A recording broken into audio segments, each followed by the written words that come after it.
Welcome to the 10-Year Podcast with me, Michael Lutterodt-Quarcoo, aka ML-Q. Now, this podcast is all about being in real conversation with everyday people that have dedicated over 10,000 hours to their craft over a decade. So ultimately, you can create a blueprint to build a life you love and a legacy to inspire the next generation. Society has made decisions about who it values and who it cares for.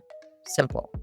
If we wanted to make a different decision about how we value Black and Brown lives, then we would have policy and different infrastructure to account for that.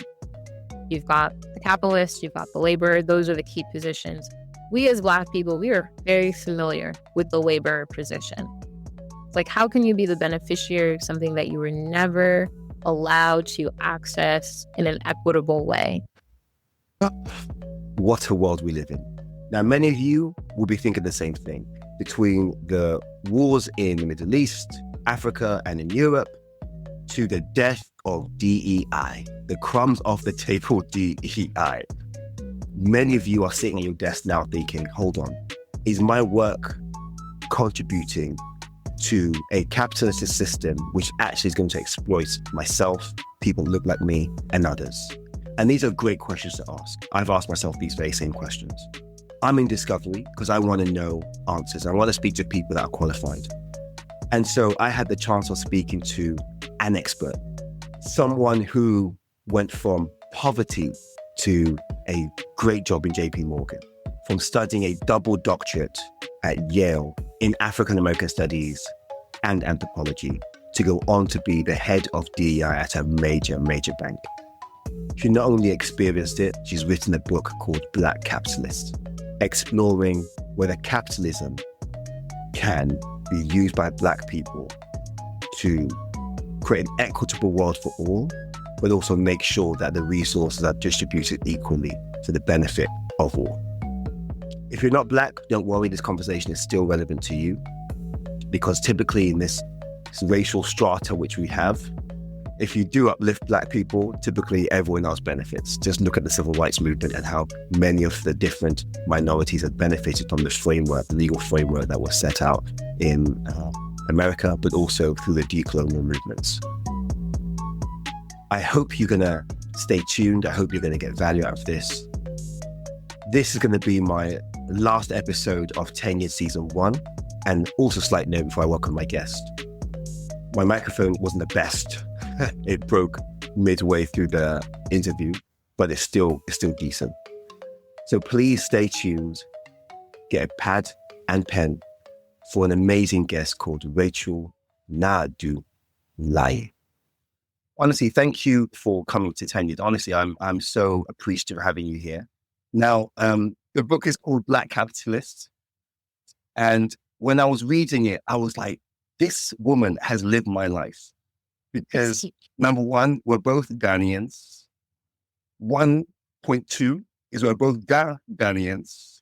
Yes. We both, in my opinion, grew up in poverty in the West and had to navigate not just race, but class, and in your case, gender and belonging, and how all those things intersect to give us opportunity in this very weird and off world. Yeah. And lastly, we are both powered by plantain. And, I think with those things, I was like, we have to have a conversation. We have to have a conversation. So I wanted to ask you, you've literally, in my opinion, done it all. I want to know, what was the moment growing up that maybe gave you something small yet unexpected that either happened that the world isn't fair and isn't built for people like me, yet you're going to try and be a brickmaker anyway? Yeah, that's a great question. I think I've had several of those moments, especially in my childhood. But the one that really hit me, and I think the one that honestly has been a through line throughout my entire life thus far, has been the moment that I realized that there is a correlation that many people have between whiteness and wealth. And the reality that for people do not have an imagination for Blackness and wealth to interrelate. And I learned that just by consequence of, growing up with very little means, but having this like very kind of contradictory experience of being in spaces of profound privilege and elitedom. And so, for example, I think one of the earliest examples of this was, my mom through an affordable program offered through the local government, we were able to move into one of those counties in Northern Virginia. And, when people talk about white picket fences and their nuclear families with their golden retriever, and the rec center and the neighborhood and the like paradise of all these white women who are overzealously like tiger moms, like that was real. And that was what I grew up in. And so to be in this like very, very potent white space and to be, the child of, this immigrant woman who came from Ghana, and then for her to raise my brother and I alone, working 2 jobs, 7 days a week, and then to just be kind of dropped into this white ecosystem, and then to go through the education system and to see the ways in which that correlation between whiteness and wealth is reasserted over and over and over again. And how then also some of my peers would make assumptions about my socioeconomic status because they saw me as smart and kind of ruptured for me like, wow, but I'm not wealthy, but I am smart, and so that was like the beginning of kind of, the inflection points of then how I would see that compounded year over year, fast forward my experience in boarding school. And we talked about that's another thing that we have in common. Going to a $60,000 a year boarding school on a full ride scholarship. So I was there on merit, not there on account of my wealth or my family's wealth.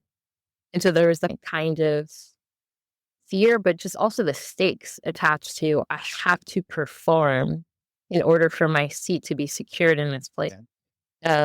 Fast forward to college, which I did at NYU, and that got recruited to Goldman Sachs. And so just was always finding myself in these spaces and trying to understand, like, how would the paradigm shift if there was a correlation between Blackness and wealth that otherwise just wasn't part of the social narrative or the social architecture that I was a part of in these spaces. Yeah. I mean, you've covered a lot there. And there was a line, what I love most about your book is how you're able to synthesize very complex experiences into 6 or 7 words. And you saying that, for me, what really resonated for me was a line that you said in the book where you said, Blackness is both a racial identity and a social position. And when you said that, it literally was a dawning moment of, oh, wow, this is where the myth of Black excellence comes from, because you cannot be Black mediocre. Because if you're mediocre, you're not going to have a chance at all of going, not up the racial ladder, but just increasing your social position. Yes. For me, connects with the colonial trauma of our parents, my parents being raised in colonial Ghana. And what that must have been like to know that actually, however hard you work, however brilliant you are, you can never access institutions built by European colonizers for European colonizers' children. Yep.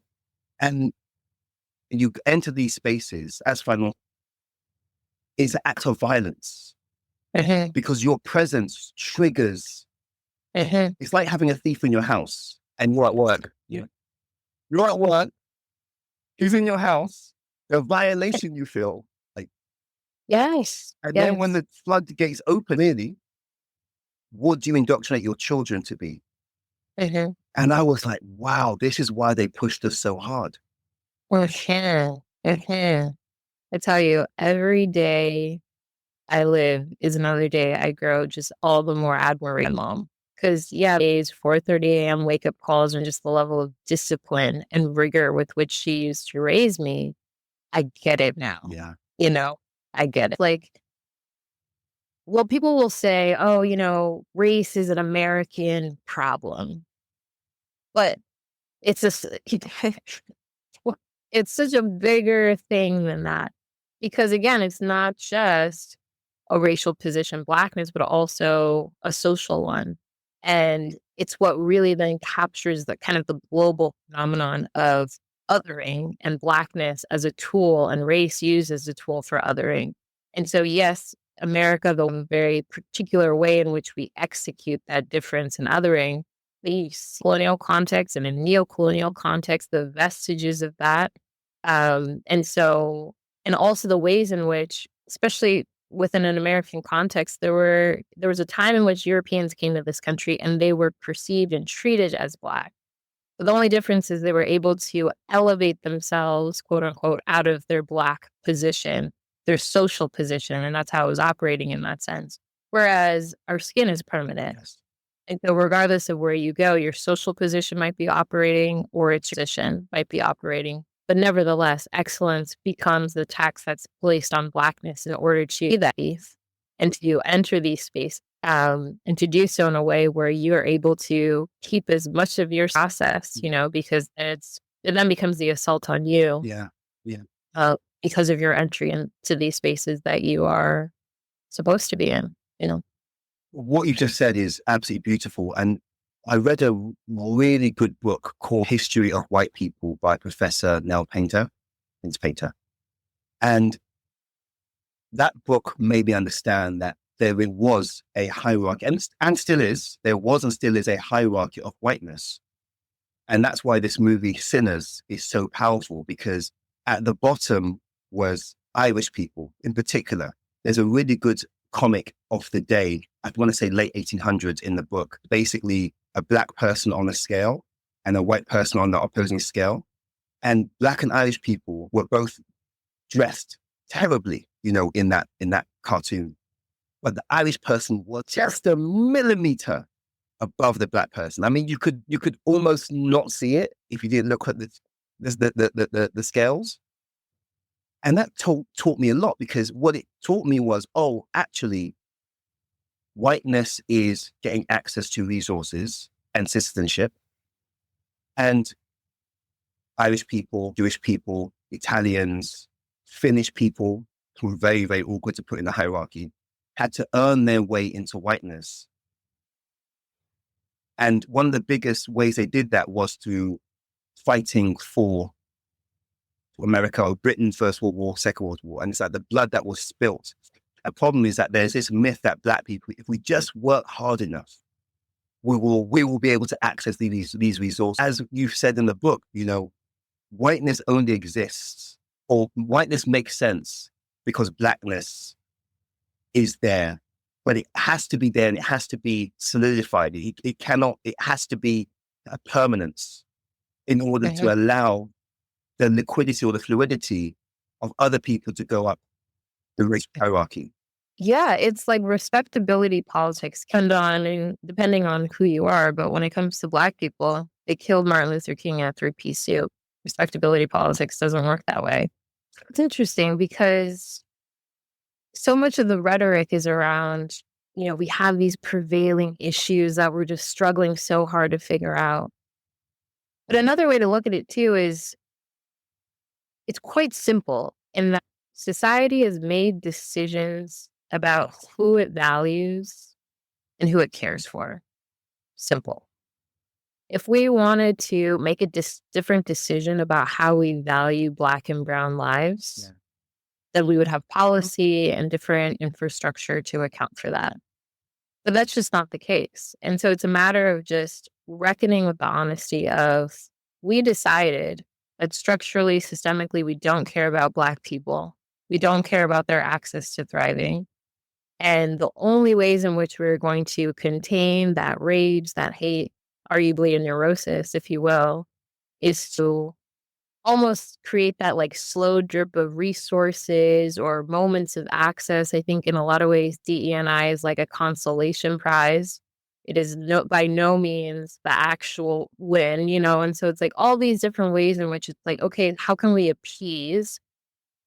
But it's all with the understanding that a simple decision was made and is continuing to be reaffirmed over time, that we've just decided. Not until we reckon with that decision and change it, you know? So, Facts. And it's not like we don't have enough wealth in the world. It's a distribution issue and who's worthy of receiving those resources. And so it's a really interesting time now. I know we've spoken already, we've put the world to rights, but I actually want to get into your book because in your book, you have this term, Black capitalist. When I first read it, I on my toes curled because I was like, we can't be capitalists. yeah. But yet we all work in corporate companies. A lot of us work in companies that, you know, are based very much in the capitalist system to pay our mortgages. To know, do you think we need a new language? And are we lying to ourselves if we create new terminology? Okay.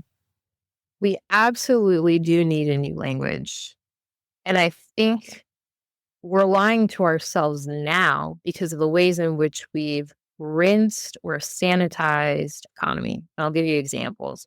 So we look at hustle culture or even like the soft girl movement, you know, all of us want a soft life. No one wants a struggle life. No one's going to raise their hand and say, I want to be poor. I want to experience poverty, right? But that requires money. It requires a very specific and intentional strategic relationship to capitalism.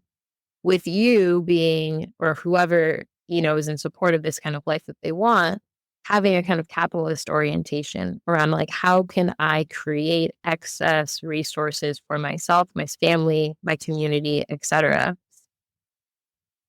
And when we think about and talk about ownership, we talk about intergenerational wealth building, you know, creating businesses, being entrepreneurs.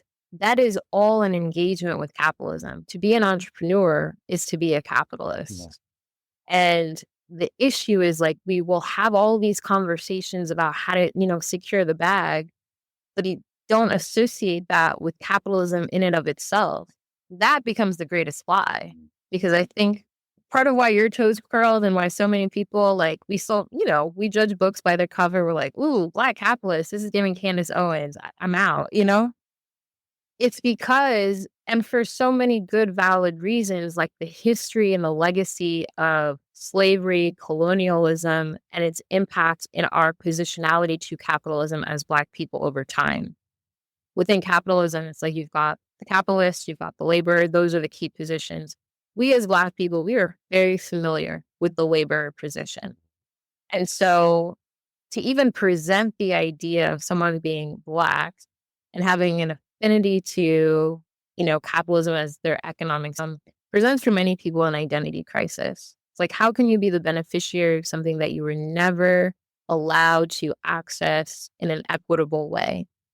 And so that's why we need new language to even create an intervention in our mind around, okay, how do we shift the paradigm? If we're already engaging in these activities in order to be more resource rich, it also requires like a change in our foundational understanding of how we even relate to it. Mhm. Because what you've done then is, you know, you've got the branches that are divorced from the root.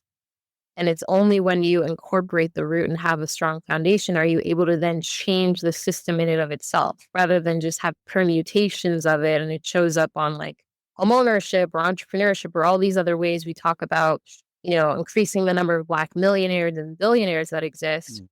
But what is that in relation to? It's not just about excess capital. It's about changing the fundamentals of how capitalism works, has worked for us, our relationship to it. And so I think it's only through new language do you then create a new mindset and a new beliefs, because it's only through beliefs that your behaviors flow. It's not the behaviors that then inform the beliefs. And so that's why I think it's so important to get really rooted, get really aligned at a language level around what Black capitalism can mean for us, what it means to be a Black capitalist, very different than being a Black person who participates in capitalism. Mm. Because as you saw in the book, it's like I have a very particular definition of what it means to be a Black capitalist, what it means to practice Black capitalism. Because surely there are so many examples today of Black people who are participating in capitalism and reproducing exploitation, extraction, and all of the many harms we know of capitalism today. It's a very different thing to be a Black capitalist as I define it. And so it informs that then can dictate behaviors that are rooted to social good and community. Do you think is one, when we went from this idea of the community, i.e., the people around them, the employees, the customers, the supply chain, all have a stake in that business. We've moved to now privatizing just shareholders as the only goal, one. And two, do you think that this idea of how we find success is solely in quarterly returns as the biggest driver why we're here and why Black people are part-time with capitalism? Yes, I think that what you've kind of sketched out surely has, played a role in getting us here. I think it's also the case that Black people, we've so often been the commodity. And so and we've rarely ever been owners. We've rarely ever been shareholders, and so as you say, and I mean, now there's the language of like stakeholders and kind of making sure that we're kind of speaking to their needs as well. But even still, I think that when we have been so long divorced from ownership of things, and as you see these trends around how can we drive profitability, we're the people creating the profit value, but we are not the owner's value. And so as, more and more businesses, and the tides are turning, but as it's gotten farther and farther away from the like creating the value in terms of the humans, the employees, and more so about profit, it's like, well, again, where have we been in that like role dimension? The capitalists, the laborers, certainly the laborers, if you don't own things or if you don't have stakes in certain things. And so when it becomes a focus on profit, we create it, but we're not the ones who are the beneficiaries of it. Facts. You're literally essentially, we have typically been commodities of capitalism. True. When I look at many of you, there's a Netflix documentary about Sam Cooke. Sam Cooke tried to create a music distribution company. Yeah. It didn't end well for him. How many Black-owned music distribution companies are there? Who makes the most money out of Black music, which is the biggest selling form of music globally? And I have a question for you, because the term Black capitalist, I think my toe curled is because when we look at Black people, many people think that we will act better because our ancestors have experienced what it's like to be on the other side of exploitative capitalism. Yet we see many of our moguls being exploitative in the same ways to people from their neighborhoods. And I think that's a challenge that a lot of people are struggling with. Yeah, because you're so spot on, where part of the worry is, okay, if we just start operating instead of like, how can we be active participants in capitalism, really seek out ownership, it'll just create an inverse effect whereby we are, reproducing harm, but we just happen to be Black and doing that, And that's where it's so important to have a shared mindset again of like, can we use the tools of capitalism in different ways or even non-harmful ways? And that's really kind of critical in that understanding because, the purpose is not to just reproduce harms that we see. And that's why I said there's a difference between being a Black person who participates in capitalism versus being a Black capitalist, as I define it, because you're right. There are so many examples whereby, because capitalism as we know it is predicated on difference, exploitation, and extraction, we don't have a framework for how to do it differently or to use the tools to create new outcomes. We're just going to reproduce what we've seen. And so our behaviors just kind of stack up to our understanding of capitalism as it is today.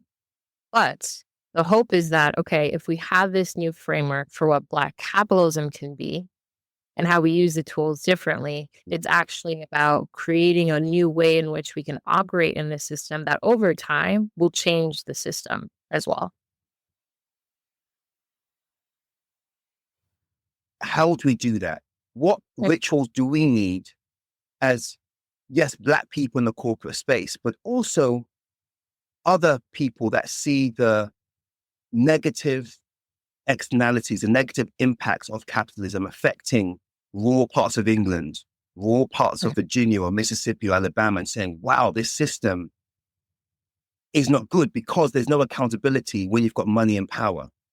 So what are the rituals that you see that can help us remind us when we when we pay our mortgages by working in companies, that we may not personally be doing the bad thing, but yet the fact that we're working for these companies, the cumulative effect is that these companies are not being served, these communities are not being served, and these companies are making money based on exploitation.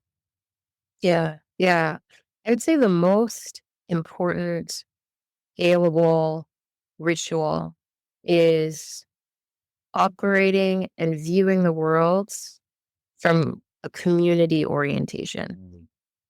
And so, regardless of the seat that you sit in, if you move with the understanding or even just with the appreciation for the fact that everything that you do, every action you take is in relation to somebody else, and that just ritual of like constantly reminding yourself that and the series of questions that come from that is what really begins to move the needle. And you can have that regardless of whatever seat you're in. So, we're corporate professionals, right? And I work at the biggest bank in the country, JP Morgan Chase. I'm always asking myself, what are the resources that I have accessible to me now that I can share with my community? What are the different entry points, wherein I can bring my community into this space to also access resources? I think if you're an entrepreneur, the questions are, how do I create a community, a workplace culture whereby people feel valued for who they are intrinsically, not just based on their output actively? Yeah. How do I ensure that people do not feel exploited? How do I ensure that, I create an environment whereby it doesn't feel like, this kind of experience that just is deflating to people that are there and my employees and my staff. I think there's so many different ways, even if, we talk about the soft life and this idea of wanting perhaps the nicer things in life, but I think the soft life is really in this desire to have a gentleness and a softness that is so foreign to many Black people when you talk about just like hustle culture and grinding to make it. This idea of gentleness is foreign to a lot of us, and being easy with yourself, right? Mentally, physically, emotionally, spiritually. And so, yes, we should take care of ourselves, treat ourselves well, but how do we also share that experience with others in our community as well? I think it's when you have that kind of top of mind sense of community and orientation, one, it ruptures the framework with which we use to understand capitalism today because it produces and nurtures individualism.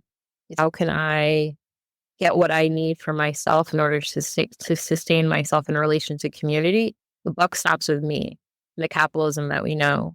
Whereas in this case, it's everything that I do, every action that I take is attached to other people.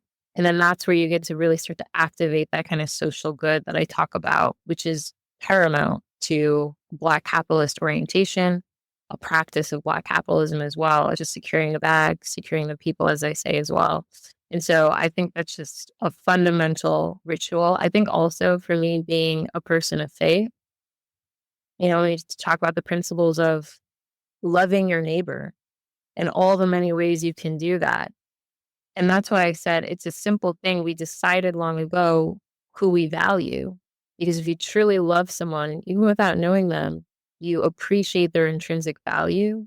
And it's not okay in your mind that I can live and have access to my basic needs, but the person next to me is living on the street. That's not okay. And so you're a person of faith or not, being in community means that you've that everything that you have access to, other people should as well at a fundamental. And so I think that's just really powerful mindset. That's a ritual that then changes the set of behaviors that you have. Because again, it's like, behaviors are produced by belief. I often watch a lot of YouTube philosophy lectures, and there's a professor called Professor Lewis Gordon who teaches philosophy at University of Connecticut. And he said something which I was like, wow, so profound. He said, for society to thrive, one must act in the interest of people they will never, ever meet. And I feel that what capitalism in its current form makes us use and think of and exploit as many things as possible for the now and justify it with things like living the soft life or dreams like living the soft life. And it brings you back to this whole Drake versus Kendrick beef. I'm a Kendrick fan. And Kendrick said in Euphoria that basically, your music pacifies people. And I remember watching a TED talk. It was a white gentleman saying there's no other form of music that justifies Black death and it justifies and encourages and profits off Black death like the current music industry. And what Kendrick was saying was that, especially if you listen to his last album, he said a line, the noble person that goes to work and prays like they're supposed to, they just work in the system and that's how they're supposed to. But the system is a killer and their job is the case. And this idea of, number one, I'm just doing my job without any forethought of how do I use my position, my privilege to open doors or to help heal? Or how do I encourage my senior exec team to take in consideration the lone voice who's impacted by this company decision, but doesn't have a voice in this room? Like, it's our responsibility to try and experience those cultures, those. Go ahead, please, Yes. please. I was just going to say quickly, I think that shift is what allows us to really feel like we are active agents and have agency in this thing that otherwise feels like this behemoth, right? Capitalism, it's hard to define sometimes. It's so close we can't even see it.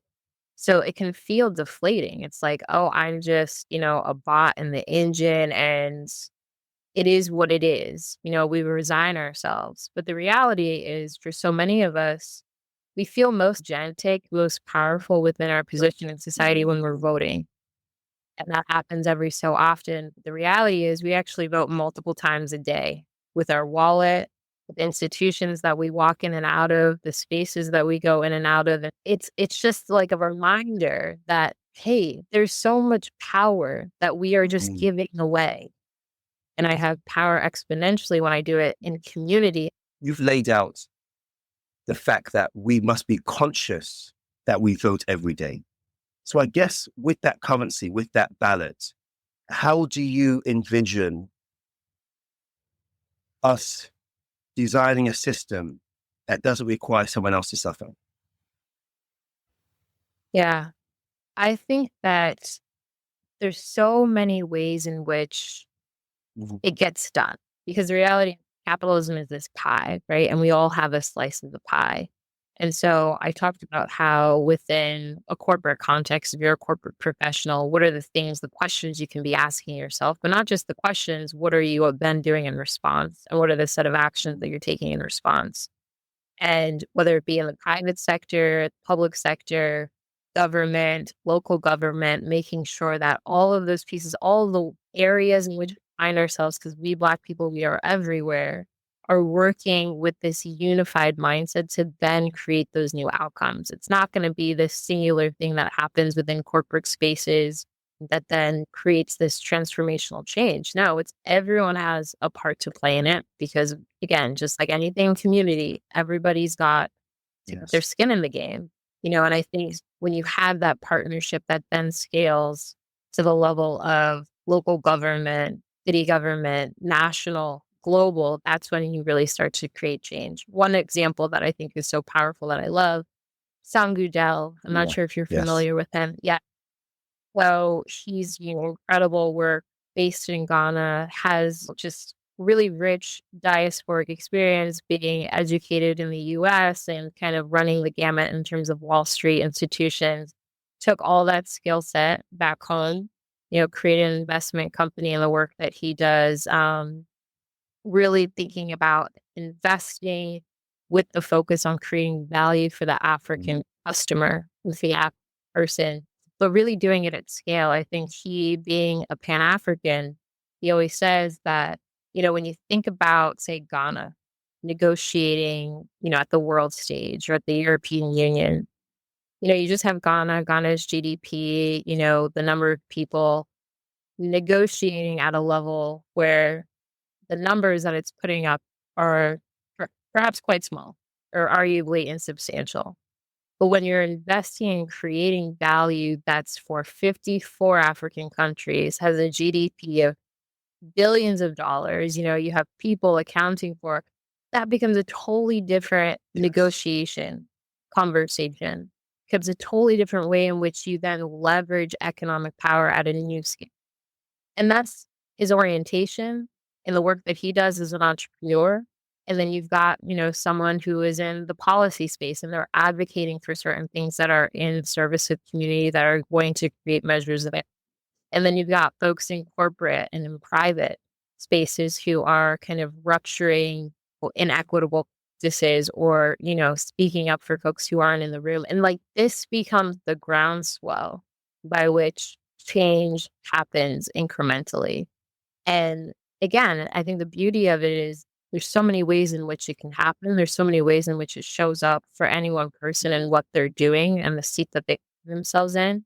But what's across the board is the unified mindset of we're doing this in community, we're doing this in gym, we're really in service of and in continuation of like, how do we actually create intergenerational wealth? Because wealth is not just capital. That's a bar. Like as you said, it's so important that we think beyond that. Once the journey I've been on to see that as being possible was by looking back and seeing the Mm. huge amounts of wealth that was created by Black empires and kingdoms. I'm not saying they were perfect, classism was definitely a thing there too, but also the systems that they created to make sure that there was intergenerational and interpersonal value, no matter your class. I thought was really interesting. When you read the history of Songhai, Ghana, Mali, Matapa, you realize that there was value given to people that in capitalistic terms were seen as not valuable. I'll give an example. So I actually went to Greater Zimbabwe, and when you see how sophisticated these kingdoms were, or this kingdom was, and then you read how the emperor at the time said that anyone that's got a disability should have access to healthcare, have access to a guide that will walk him to any town or village for free, or at the purse of the emperor, and should be given food when required. And I'm like, wow, in the 9th century, we had a welfare state, but yet we were savages with no organization, no political structure, no religion of any merit. And so I look back at that coordination, of that philosophy that every Monomatapan had value, no matter his disability. It inspires me with hope. And hopefully, if we can get enough of us to look back at our past and debunk the myths we were taught in history, we can see that actually what's possible. And it's starting to happen. You're seeing the African Fair Trade and Continental Agreement, which is going to make Africans be valuable to Africans, Kenyans see value in Ghanaians, Zimbabweans see value in South Africans, and vice versa. Even Nigerians see value in South Africans and vice versa. One of the biggest rivalries. Now we have our piano that's bringing Davido and all the piano DJs and these producers together. So it is. I do believe it's the start of Yep. a revolution. Yeah, and I think you put it beautifully. Sankopa, we have to go back and get it in order to really understand our present and the possibilities of our future, because uh, we have the blueprint. We've seen how we can do this. We've seen how we can create a baseline of thriving where people's needs are met, and to do it in a way that is not harmful also. And so I think the past, the evidence that we have of the present can really, create the path for the future. It's not impossible. But again, I think as I've been, talking with people about this book, doing the research, and just endeavoring to kind of share my perspective on this, I think the biggest challenge before us as a Black community is really dealing with and healing from our economic trauma and thinking about ourselves as winners in a system where we've predominantly been losers. It's really difficult to reimagine yourself on the right side of something that you've always been on the wrong side of. And so, about in the book, for so many of us, we wake up on the wrong side of capitalism. And to imagine what it would mean and would look like for all of us to get on that right side together, it takes a lot. It takes a lot of unpacking, a lot of unlearning, a lot of letting go, a lot of new trust building amongst ourselves about what it means to really aspire and achieve economic security in a way where it's not just about me being good. It's also about you, Michael, being good. And I'm invested in your security as well. And I know that you're invested in mine. And so, yeah, we can look to our past as a way to usher us forward. That's beautiful. That's beautiful. The last question I have for you is your future daughter. If she were to ask you, what does being a Black capitalist mean in one sentence while you're braiding her hair, what do you whisper into her ear? I think to say that to my daughter, it is to love yourself and to love others and to have your actions reflect the love that you have for yourself and for others. And I think that really that's the distillation of it, because to love yourself is to aspire to achieve the things, provide a life of thriving and access to new experiences, to cultivate your creativity, your ideas. And that all requires resource and infrastructure and community to do that. But then to also leave plenty of space to want that and desire it for somebody else. Comes back to what I call radical love. Mm. It is the ability to love despite. And that after that despite is 3 dots. I find that one of the problems in the world is we all want to have immediate justice. We all want to have things now. And often we don't understand that when we act in anger, when we act in hate, when we act in revenge, it just creates the cycle and then prolongs it and then institutionalizes the cycle. And I see so many conflicts around the world based on myths thousands of years ago. People of the same religion fighting because of a myth that happened thousands of years ago. And it's that idea of, as you talk about, is something that I believe is why religions were created in the first place, to remind us that the most difficult thing to do is to love, even when we feel wronged. That is what it is. I love it. When is your book out? It is out June 10th. The countdown is on. And it has been a marathon. Woo! I'm going to walk to a Black-owned bookstore. I'm going to purchase my book. I'm going to see it on a bookshelf somewhere, and it's going to be a moment. We're going to have a moment. We are so proud of you because I have a few friends that have written books, both Ghanaians actually, Lutterodt-Quarcoo and Afua Hirsch, who wrote 2 books. And it's interesting to see how much writing a book gives you, but also takes from you. Yes. Yes. I had no idea. I had no idea. I thought, and I've been at this for years because books is the final version, the final draft, if you will, of my dissertation, which I started back in 2017. The book is done and the manuscript is written. But this is like the fun part where now I get to be in conversation. The ideas become real. They become like touchable. When I talk with you and about actually action this, how do we create the strategy for it? And, change really that correlation around Blackness and wealth, as I mentioned. Incredible. I think my last reflections of being a Black capitalist isn't the end game. It's just a new way to ask a very old question, which is, can we all win without losing each other? There's, again, having studied African history, it's like me screaming at the past saying, don't do that. Because the temptation is so real when you have wealth and power to try and immortalize it forever. Yeah. Yeah.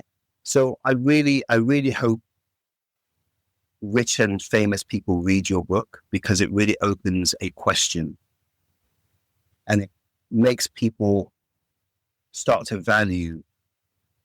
And when you look at a person, you're looking at possibility, where it's for all of us to water, to prune, to nurture, to plant every seedling with the vision that they can grow into, as Ghanaians say, a mighty oak. Yes. I start the book with one of my favorite Bible verses. A good man leaves an inheritance to his children's children. The sinner's wealth is laid up for the righteous. And so those are my parting words. We have to keep that in mind.